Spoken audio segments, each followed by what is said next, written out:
All right, let's dive into something really special for all the Asterix fans out there. Asterix and the Class Act. Now, this isn't one of their usual epic globe-trotting adventures. Nope. This is something different. It's an amazing collection of rare and even lost short stories, and trust me, it gives us a whole new look at our favorite Gauls. You know how it starts, right? It's the classic setup. The year is 50 BC. We see the map of Gaul, and it is just covered in Roman eagles. The empire has pretty much taken over. But wait, see that little magnifying glass? That's where the real story is.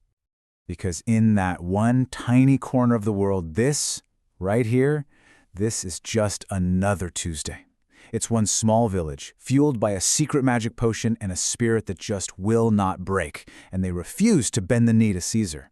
And what's so cool about this collection is you see that spirit not on some grand adventure, but in their everyday lives. And at the very heart of all that chaos, of course, are these two.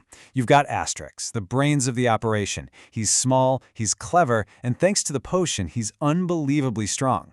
And then you have his best pal, Obelix, who, as we all know, took a little tumble into the cauldron as a baby and is now permanently superhuman and, well, permanently hungry for wild boar. So here's the deal with this book. It gathers up a bunch of short stories, a lot of them first published in the legendary French magazine Pilote. Think of them as little slices of village life, wild creative experiments, and even some behind-the-scenes jokes from the creators. It's a chance to see our heroes in a completely new way. So let's jump into one of the stories. This first one is a perfect example of what I'm talking about. It's not about fighting legions of Romans, not directly anyway. It's about a battle of national pride, fought right in the village's farmyard. Okay, so get this. A massive Roman imperial eagle, like the living symbol of Caesar's power, swoops down from the sky. And who does it challenge? Chanticleerix, the proud Gaulish cockerel. This isn't just a bird fight, you know? It's basically Rome versus Gaul in miniature, and that eagle is so arrogant, totally expecting an easy win. But you're forgetting something. This is a Gaulish cockerel. He's got the exact same fiery spirit as the villagers, and he is not backing down. This line right here, it's just perfect. It's that classic Asterix mix of pure defiance and fantastic humor. So the duel is set for dawn, and honestly, things are looking pretty bad for our guy. But the village has a secret weapon, doesn't it? A very worried hen goes and begs Dogmatix for help. And Obelix's little dog does something incredible.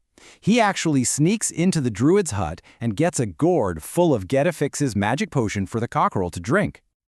And the result is, it's absolutely spectacular. The potion hits, and with this amazing check, Chanticleerix just launches into the air like a little feathered rocket. He doesn't just beat the eagle, he plucks it completely bald, sending the symbol of Roman power tumbling down to earth in a featherless, humiliated mess. I mean, come on, it is the ultimate underdog story, isn't it? That's really the theme that runs through the heart of all these comics. And if you love seeing the little guy win, you know what to do. Go ahead and hit that like and subscribe button. All right, so from a battle of symbols, let's get into a more classic showdown. This next story shows us exactly what happens when the Romans make the very, very bad decision to mess with Obelix's best friend. So a Roman patrol is having some seriously bad luck. And their brilliant idea to fix it? They need a mascot, a good luck charm. And what do their eyes land on in the forest? Our little Dogmatix. They think, hey, a cute little dog, perfect. Oh, they have no idea what they are getting themselves into. So while Obelix is, let's just say, busy with work, I'm in here, the Romans snatch Dogmatix. This right here just shows you how clueless they are. They see a small dog, they do not see the giant, superpowered, and extremely protective Gaul that comes with him. This was, to put it mildly, a colossal mistake. The moment Obelix realizes his dog is missing, his reaction is, well, it's exactly what you'd expect. He and Asterix don't send a letter, they just walk straight into the Roman camp, and the only kind of negotiation Obelix is interested in involves his fists. The whole camp just explodes into a beautiful symphony of flying Romans. And this is where the irony gets so good. The Romans wanted a lucky mascot, right? Well, after getting totally taken apart by Obelix, they decided that Dogmatix is actually a curse, a bringer of terrible Gaul-shaped bad luck. They basically throw the dog out of the camp and run for the hills. Now, these stories are absolutely hilarious, but what makes this collection really truly special is the peek it gives us behind the curtain into the incredible minds of the creators themselves, René Goscinny and Albert Uderzo. See, a lot of these shorts first showed up in Pilote magazine. It was a weekly thing, which meant the creators were constantly playing around with new ideas, new formats, new jokes. It was basically their creative sandbox for all things Asterix. And one of the best examples of this is this amazing 3-page strip where the creators pretend they're taking suggestions from readers on how to change the comic. It's really just a brilliant excuse for them to poke fun at different comic book trends and even at themselves. And this is where their pure genius for satire just shines through. The artistic range here is just wow. On one side, they mock up this dark, gritty, heroic fantasy Asterix, and on the other, a totally psychedelic version where the Gauls fight the Romans with flowers.